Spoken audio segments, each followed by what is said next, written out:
So another university is going to try its hand at a study. Let's see how they do. It's tea time.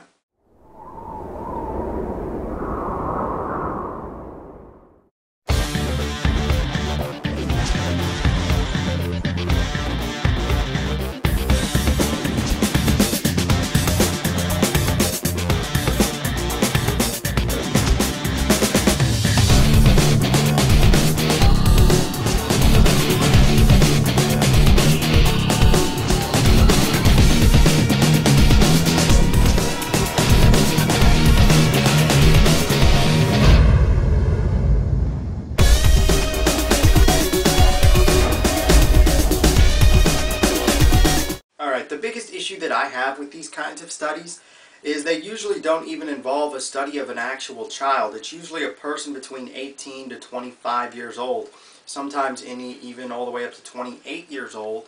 And most of these studies actually always say that there still is no evidence that they actually will make a person violent enough to commit a crime.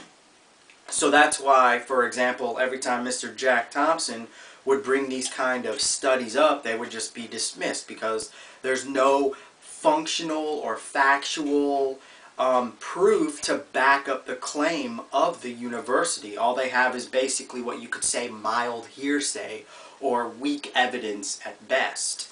So this time, the Indiana University School of Medicine decided to do this.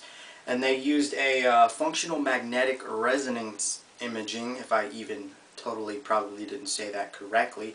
But it basically monitors the brain, and they took notice of major changes that have to do within the brain that control the function of cognitive function as well as emotional control. That's funny, I like that last part, emotional control. So maybe the person was playing the game and they kept losing and they were just becoming frustrated, because that's a common thing among gamers, from adults to children. That's nothing new, and it's not really going to make them violent. Yeah, it may make them lash out at somebody that walks in and asks them a retarded question, but other than that, you know, we're not really talking violence there. We're just talking an idiot who clearly needs to put the game down and come back and play it later. That's pretty much the sum of it.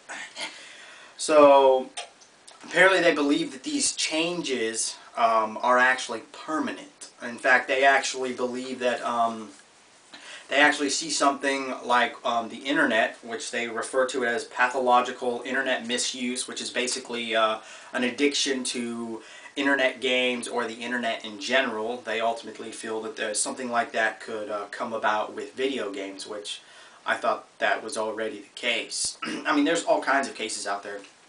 Apparently there was a case where somebody on the other side of the world, I really don't know where, somewhere in I think Europe or something like that, where this dude was playing EverQuest and he died. Of course, that was obviously, I'm not going to say it was big media, but it was still media with video games, and the video game is what killed him.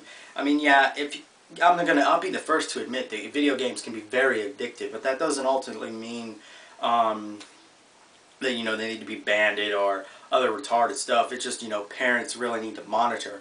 And if this person was an adult, well then, even then that comes into the play that his friends, family still should have been, you know, keeping up with him, making sure that, you know, he's eating, sleeping, all that good stuff. So, what is your opinion on these kind of studies? Do you agree with them? Do you find them logical in any way, shape, or form? Another issue that I have with them, as I've already stated, is they actually don't use children. And I think that, you know, there's plenty of parents out there who would probably actually, you know, give their children to these kind of studies. I mean, as long as they're saying, yeah, my child can play violent video games, it's not really against the law. So, yeah. What's your opinion? What's your thought? Comment below. Let everyone know. I like that one right there.